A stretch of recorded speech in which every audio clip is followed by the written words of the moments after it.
인물에 대해서 조금 살펴보도록 하겠습니다. 이 인물 중에서는 주인이 이제 특별히 중요한 사람인데요.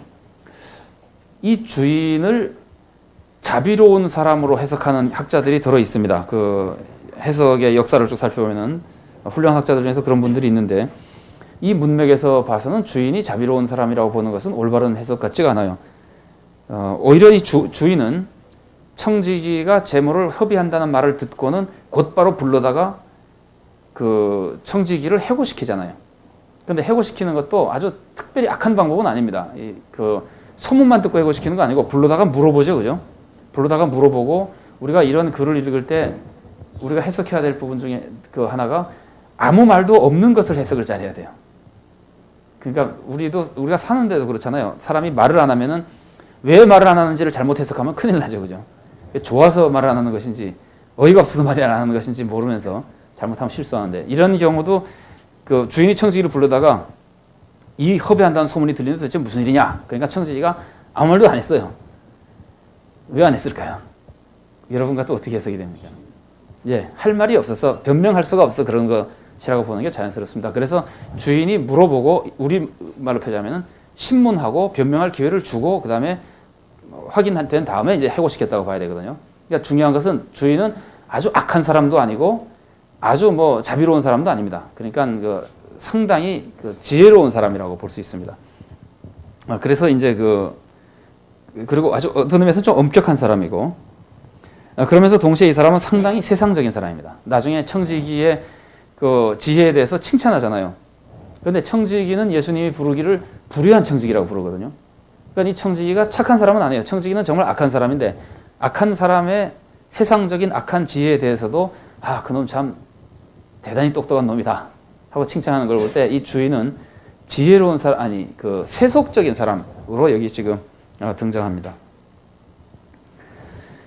그 보통 비유에서 주인은 하나님을 상징하고 청지기는 제자들을 상징하는 경우가 많기 때문에, 이 비유에서도 청지기가 하나님을 상징할 수 있지 않느냐, 알레고리적으로 상징하는 건 아니고요. 우리가 해석하다 보면은 상징하지 않느냐 하고 볼 수 있는데, 이럴 때 좀 조심해야 되는 것이, 주인이 어떤 면에서 하나님을 상징하는 역할을 하고 있고 어떤 면에서 하지 않느냐 하는 것을 구별을 하는 판단력이 필요합니다. 그래서 이 주인은 청지기를 감독하고 평가하고 징계하는 그 점에서 하나님을 상징합니다. 그러나 세속적인 지혜를 칭찬한 것은 하나님을 상징한 것은 아니고, 그 예수님이 알려주고자 하는 것을 부각시키기 위한 순수한 그 비유 내에서의 일반인들이 할 수 있는 모습을 그냥 그대로 드러낸 이야기의 요소로서의 모습이라고 봐야 됩니다. 그 주인이 청지기를 칭찬하는 것이 하나님과 같은 관점이 아니라고 하는, 그 주인의 관점이 하나님의 관점이 아니라고 하는 것을 이해할 때 청지기의 모습이 모범이 아니라는 것을 우리가 이해하게 됩니다. 청지기의 모습은 부분적으로는 모범이고 부분적으로는 모범이 아닌, 그러니까 본받아야 될 것이 있고 본받지 말아야 될 것이 있는 그런 모습이라고 하는 것을, 주인의 칭찬이 세속적인 칭찬이라는 것을 우리가 이해할 때 알 수 있게 됩니다. 청지기에 대해서 조금 말씀을 드리면요, 청지기는 주인의 재산을 허비했잖아요. 여기서 허비하는 것이 탕자가 자기 아버지에서 유산을 받아가지고 나가서 허비한 것과 같은 단어거든요. 그러니까 허비했으면은 이 허비가 뭘 했는지 정확히 알 수가 없어요. 그러면은 우리가 청지기를 평가할 때, 청지기가 주인의 재산을 허비했다 그러면은 둘 중에 하나입니다. 무엇 중에 하나면은 아주 악한 사람이거나, 또 하면은 아주 무능한 사람이거나. 왜 그 주인 돈을 맡아서 관리하면서 무능하면 허비하게 되죠, 그죠? 돈 다 날려먹잖아요. 그러니까 무능해서 허비하거나 나쁜 사람이어서 횡령하고 띄어먹고 하면서 허비하거나, 이제 둘 중에 하나인데 어느 쪽일 것 같아요? 청지기에 대한 인물 이해를 통해서 생각해 보신다면, 예? 악한 사람입니까? 무능한 사람입니까? 악한 사람 같은 이미지를 줘. 왜 그러냐면요, 이 사람이 나중에 주인으로부터 참 똑똑하다고 칭찬받잖아요. 그러니까 이 사람이 세속적으로는 굉장히 똑똑한 사람이에요. 세속적으로 똑똑한 사람인데 주인의 돈을 맡아가지고 관리하다가 그 무능해서 돈을 허비했다고 보는 것은 조금 부자연스럽습니다. 그래서 이 사람은 악한 사람이기 때문에 허비했을 것이다. 이렇게 보는 것이 더 이 사람에 대해서 더 일관성이 있습니다. 이제 더군다나 불의한 청지기라고도 불리기 때문에 악한 사람이라는 것이 더 맞고요. 그 다음에 이 청지기가 혼자 독백하잖아요. 내가 어떻게 하면 좋겠느냐 뭐 이런 하는데 이 독백도 독자들에게는 별로 좋은 인상을 주지 않습니다. 제가 먼저 이렇게 결론을 내려버려가지고 생각해 보실 기회가 없을지 모르겠는데요.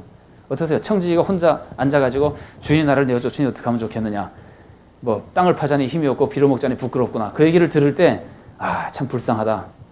이게 퇴직당해가지고 얼마나 마음이 아플까. 이런 생각이 듭니까? 아니면은 좀 안 입고 온 생각이 듭니까? 왜 안 입고 온? 왜 뻔뻔스럽다는 생각이 들죠? 물론 몰라. 이 사람이 정말 몸이 연약한 사람인지 알 수 없습니다. 그러나 우리가 지금 우리 눈으로 봐도 그렇지만요. 당대인들로서는 그 육체 노동을 한다고 하는 것은 아주 평범한 일이에요. 90% 이상의 사람들이 육체 노동에다가 비참하게 살고 있었는데 그리고 수시로 망해가지고 어느 날 갑자기 육체 노동자 일일 근로자로 막 떨어지거든요. 사람들이요. 그러니까 아주 부자들만 안전하죠. 조금 자영업 하던 사람들은 금방금방 망해서 뺏기고 아주 가난하게 전락하고 그러는 상황인데 이 사람 혼자 자기가 뭐 잘났다고 나는 땅을 못 파겠다. 굉장히 기분 나쁜, 그 당시 독자들이 볼 때는 굉장히 기분 나쁜 사람입니다. 이 사람은. 그러니까 그 아주 자기 앞가림만 하려고 하는 사람이고 그리고 그 얕게만 살려고 그러는 사람이고 그런 사람으로 등장하는 겁니다.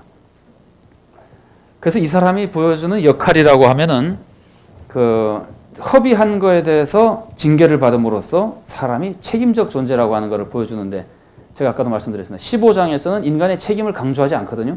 16장에서 인간의 책임을 강조하는 역할을 하고 있는 겁니다.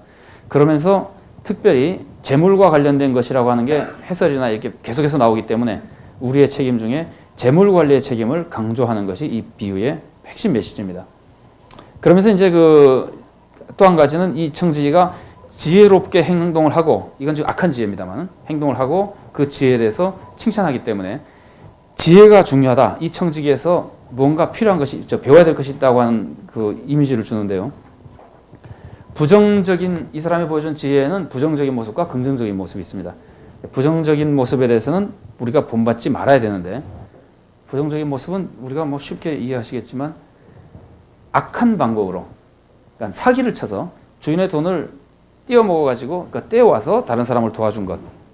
그것도 왜 도와줬어요? 그 사람들 불쌍해서 도와줬어요. 그러니까 순전히 자기가 잘 먹으려고 하는 방법이죠. 그죠? 그러니까 이 사람은 나중에 좀 살펴보면 짐작이 가겠습니다만 주인의 돈을 그냥 떼어가지고 도망가면은 위험한 거예요. 이 사람이요. 그러니까 그렇게 안 하고 그 돈을 떼어서 다른 사람을 도와주는 척 해가지고는 자기가 이 사람들에게 나중에 도움을 받으려고 하는 묘한 방법을 썼는데 어쨌든 그 거짓된 방법이기 때문에 그거는 부정적인 지혜입니다. 그러면은 이 불의한 청지기 비유를 읽으시면서 긍정적인 지혜가 뭘까요? 이 사람에게 긍정적인 지혜가 우리가 본받아야 될 게 있습니까? 주인의 돈을 어려운 사람을 줬는데 주인이 주기 싫은데 줬잖아요. 그러면은 그 어려운 사람을 더 줬다는 것은 좋은 것 같긴 하지만 뭔가 우리가 이렇게 삽시다 그럴 수는 없는 거 아니에요, 그죠? 그래서 그거는 지금 악한 거랑 지금 뒤섞여 있고요.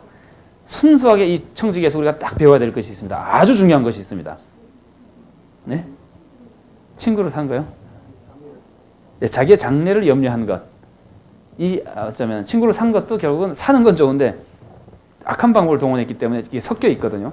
그런데 이 사람에게 순수하게 우리가 배워야 될 것은 주인이 해고시켰잖아요. 너 그만둬라. 그랬더니 예를 들어서 좀 어리석은 사람이라고 생각해 보세요. 에이, 주인이 말만 저러다 그만두겠지. 우리가 보통 살 때 그 사태의 심각성을 파악하지 못할 때가 있습니다. 성경에 보면 대표적으로 롯의 사위들 기억나세요? 사위들. 롯이 와가지고 큰일 난다고 빨리 가자 그랬더니 뭐라고요?